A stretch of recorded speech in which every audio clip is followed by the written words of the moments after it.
Elon, welcome to Riyadh. It's been quite an incredible 90 days for you, my friend. Yeah. XAI Colossus came online in 122 days. You're about to double in size again. The extraordinary success of the fifth mission of Starship and the booster capture, amazing. The launch of Cybercab, Starlink helping in disaster relief, progress with Optimus, the second Neuralink human patient, new record users on X, and that's in 90 days. I'm sure I've missed a few things. Welcome. Yeah, I've been playing a significant role in this election. I think I saw you someplace on X dealing with election issues. Let's talk a little bit about AI, which is on the tips of everybody's conversations here.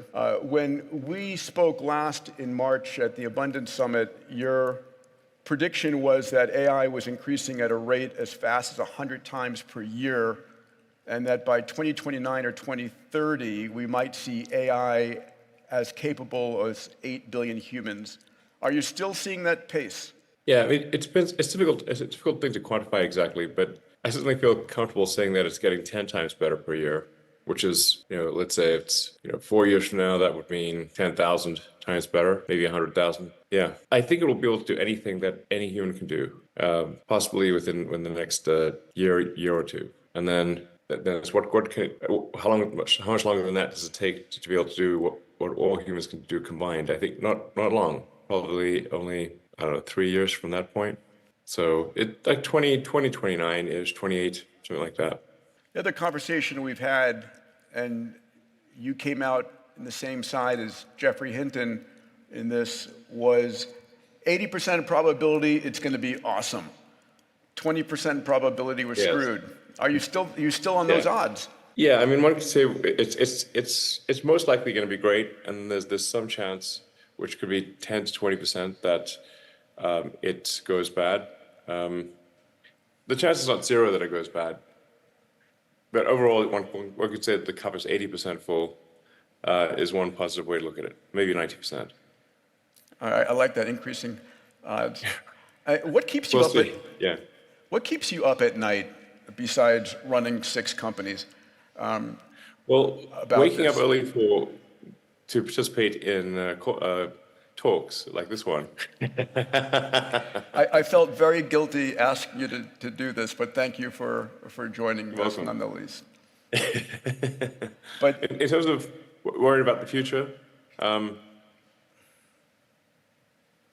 think AI is a significant existential threat and something we should be paying close attention to. It's probably the most significant near-term threat.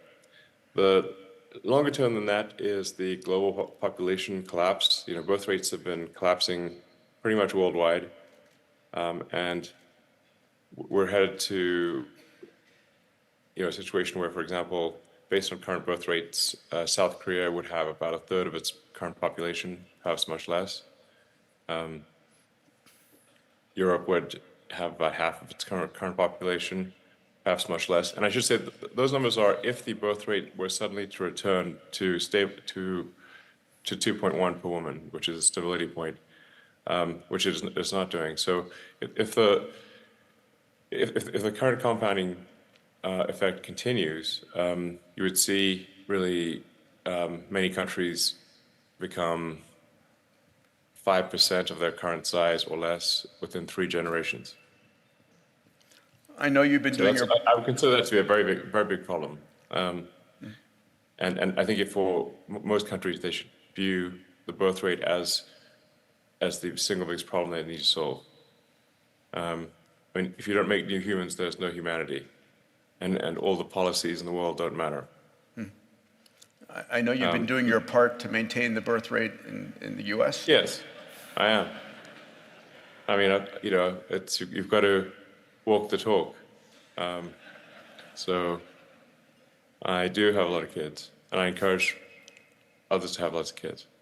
But on the AI, and I'm sorry to go negative on this, but what are you doing right now that's most important for countering that 10% probability of dystopian outcomes? Is there something, or is there a regulation that you're promoting? How do you think about, the upside will take care of itself. How do you protect against the downside? Well, my instinct with respect to AI safety is that you have to create a maximally truth-seeking AI, which may sound obvious, but that's what I'm seeing being produced is not maximally truth-seeking. It tends to be trained to be politically correct, and for a lot of the AIs that are being trained in the San Francisco Bay Area, they have taken on the philosophy of the people around them, which kind of makes sense. So you have sort of a woke, nihilistic, in my opinion, philosophy that is being built into these AIs, and they're being taught to say crazy things in some cases that are very troubling. Like when Google Gemini came out, people asked whether which is worse, misgendering Caitlyn Jenner or global thermonuclear war, and it said misgendering Caitlyn Jenner, which is obviously a problem because we'd all die in global thermonuclear war. And so if you have an AI that's programmed for things like that, it could conclude that the best way to ensure that nobody is misgendered is to annihilate all humans, thus making the probability of a future misgendering zero. That's highly problematic. So you really want to have a maximally truth-seeking AI, and I can't emphasize that enough. That's incredibly important. And obviously build an AI that loves humanity, and I think these. So I'm a little concerned. That's why I created XAI, which is to have an AI that is maximally truth-seeking, that aspirationally does love humanity, and will seek the best interests of humanity going forward. You just tweeted that you're doubling the size of the Colossus cluster. What are your thoughts? We already have with XAI the most powerful training cluster in the world, and we're about to double it. Energy is a point of conversation here. How concerned are you about providing sufficient energy for the growing hungry clusters globally? Yeah, I think things are currently chip limited, or they're not quite chip limited. They're getting to the point where they're limited by voltage transformers and installation, and they will become limited by energy. So there will be a tremendous amount of energy that's needed for digital intelligence and also for electrification of transport. So those two things are a big deal. We're going to need a lot of energy. The long term, almost all the energy that we'll get is going to come from the sun. So one way to look at civilization is progress on the Kardashev scale. We're just barely getting to one. Well, we're far from half. getting. I think we might be close. I'm not. It's not clear to me we're above 1% on the Kardashev scale 1. Because Kardashev scale 1 means you've harnessed all the power of the planet. I think we've probably harnessed less than 1% of the power of Earth. Now, Kardashev scale 2 is you've harnessed all the power of your sun. The sun is overwhelmingly the largest source of energy in the solar system. Everything else is maybe amounts to about 1/trillionth of the energy in the solar system compared to the sun. Safely less than 1/trillionth of all the energy is non-sun in our solar system. Yeah, we're using 1/8000th of the sun's energy hits the surface of the Earth. Just that hits the surface of the Earth. Yeah. Yes. And the percentage of the sun's energy that hits the surface of the Earth is less than 1/trillionth of the energy that the sun produces. So almost all energy long term will be solar. It rounds up to 100%. So it rounds up to 100%. how much of the energy in the future will be solar, when you view things from a Kardashev standpoint. You know, Elon, we have a number of national leaders, corporate financial leaders from the Middle East here. What's your advice to decision makers here in the room that don't want to miss the AI transformation, that will be part of the leadership of that AI transformation?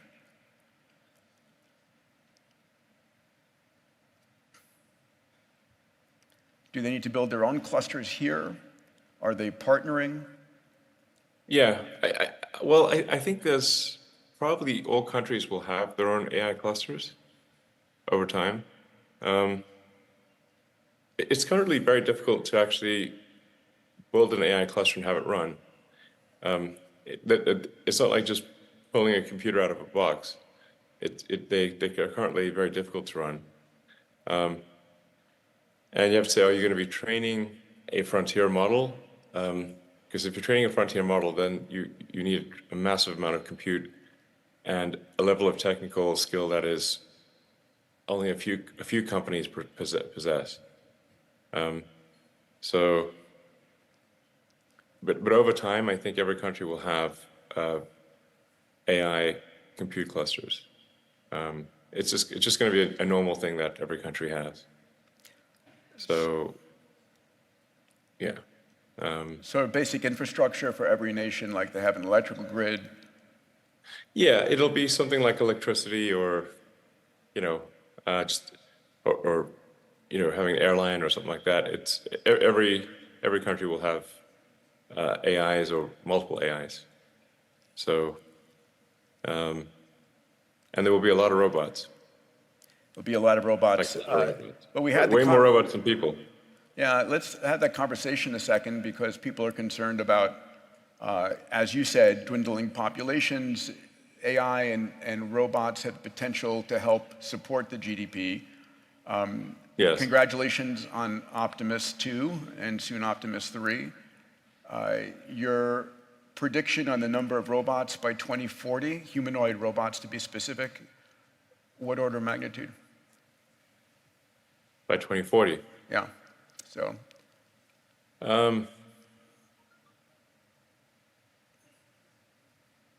I think if you say like 2040, probably there are more humanoid robots than there are people.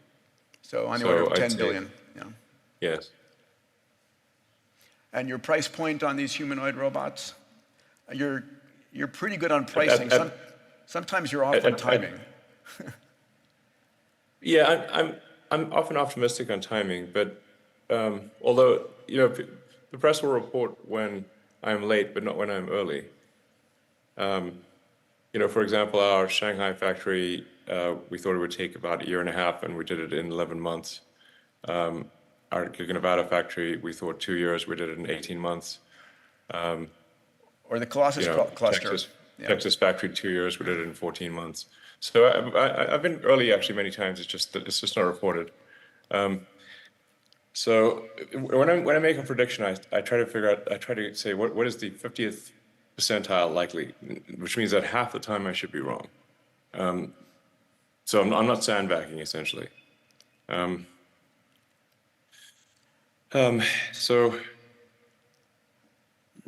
I think that's once you get out 2040, that's a long time from now. Going 25 years, there'll be at least 10 billion humanoid robots. And price point? Yeah, the price point will be, I think, quite low. Probably $25,000 for a robot that can do anything. We will be in a future, assuming we are on the good path of AI, I think we will be in a future of abundance. Obviously you wrote a book called Abundance, so I think you would agree that is probably the outcome. Basically anyone will be able to have any goods and services they want. The actual marginal cost of goods and services will be extremely low in the future. In our last 4 minutes, let me change the subject to something near and dear to both of our hearts. Congratulations on Starship. It was literally awesome, probably the engineering feat of this decade. if not more. Not bad for humans. Not bad for humans. You know, we did that with no AI was involved in that whatsoever. So Amazing. I'm glad to say that we able to do that entirely with human brains and without AI. I think in the future the AI might look at that and say, not bad for a bunch of monkeys. When are we on Mars? When is Starship on Mars? I think we'll be able to launch some starships to Mars in 2 years. So at the next Mars window, which is in about 26, 27 months, but we're just about to start, or we're at the beginning of a Mars transit window now, and they occur every 26 months. So just over 2 years, we'll be sending our first uncrewed starships to Mars, and then if those work out well, and we don't increment the crater count on Mars, then we'll send humans 2 years after that. So a challenge to be on the surface of Mars before the end of the decade sounds like a reasonable proclamation for either I think so. for either side of the White House, hopefully. Yeah. I will go I feel there. more optimistic about it with a Trump White House than a non-Trump White House, because the biggest impediment to progress that we're experiencing is regulatory is overregulation. Got to keep those whales and so- sharks safe. Yeah. Yeah, exactly. It just takes us. I mean, it takes longer to get the permit to launch than to build a giant rocket, and the bureaucracy in the U.S. has been growing every year and has particularly grown under the Biden administration. And unless we do something to scale back the overregulation, I call it sort of, America is getting, and a lot of countries are getting slow strangulation from overregulation. And unless something is done to push back on that, it'll eventually become illegal to do almost any large project, and we won't be able to get to Mars. Last subject. Congrats on the Cybercab rollout. Pretty extraordinary. Kathy Woods predicted it to be, multiple trillions of dollars of potential GDP growth and impact. Give us some predictions on when we'll see Cybercab, when we'll be ordering a Cybercab. Yeah, well, Tesla, unsupervised full self-driving, we expect to be working in the U.S. next year with the Model 3 and Y. So you don't have to wait for the robo-taxi or Cybercab to for Tesla to release autonomy. We're currently expecting to exceed human safety levels in Q2 next year, and then substantially go beyond that thereafter. And so really it's just a software update to the cars to be able to launch our self-driving network. So we expect to do unsupervised full self-driving and start that in California and Texas, around the middle of next year. And then, we have 7 million cars on the road. We'll have 9.5 million cars by the end of next year. So, and eventually we'll have a fleet of 100 million plus vehicles, and they'll all be autonomous. The Cybercab with no steering wheel or pedals, we're expecting to reach volume production in 2026. So that's certainly interesting. But like I said, the actual launch of a robotic taxi, unsupervised full self-driving, is actually next year. And at the event, the Tesla Autonomy event, we had 50 cars, 30 Model Ys that were driverless, and 20 of the Cybercabs. And so autonomy is here, is what I'm saying. And and all cars will drive themselves. This is a no-brainer. And they'll get to where they're 10 times safer than human-driven cars, which will save, past 1 million lives a year globally. And then Optimus starts limited production next year, 2025, and then should be in volume production in 26. And then we'll grow to, I think, ultimately be the biggest product of any kind ever.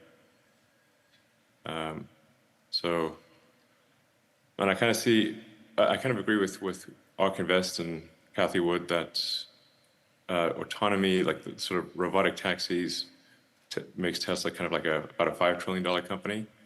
The Optimus robot, I think, makes Tesla a $25 trillion company. It's not even clear what money means in the future. We end up in a post-capitalist society at some point. Elon, you make it look... we do sort of end up, it does become kind of post-capitalist. And like I said, and I know you agree with this, that we're, and looking at the most likely bright side, we're headed for an age of abundance where anyone can have any goods and services they want. It won't be a case of universal basic income. It'll be a case of universal high income is the most likely outcome. You make it look easy, my friend. Thank you for making some time available. I know it isn't easy. Let's give it up for Elon Musk, everybody. Thanks, Peter. Thank you, my friend.